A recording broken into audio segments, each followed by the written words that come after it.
الدكتور قال لي تردد حراري. بنسمع الكلمة دي كتير الفترة اللي فاتت. يعني ايه تردد حراري؟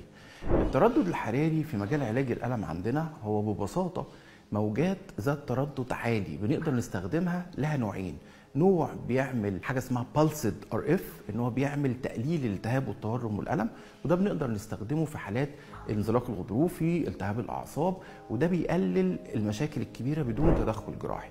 وده إجراء بسيط بنعمله جوه أوضة العمليات بدون جراحة بمخدر موضعي، والعيان بيخرج في نفس اليوم بعد ساعتين من الإجراء يروح بيته إن شاء الله بشكل أحسن. طيب، وفي إجراءات أخرى في التردد الحراري بنعملها بالتعامل مع الأعصاب الحسية، مثلا آلام الأورام لا قدر الله، آلام بتبقى مبرحة جدا، فبنتعامل مع العصب إن إحنا بنعطل إشارة المرور الناقلة للألم. حد عنده آلام في البنكرياس، آلام في الرحم، آلام في الكبد، فبنقدر نتعامل مع الألم المبرح ده بدل ما ياخد مخدرات وأدوية وترامادول.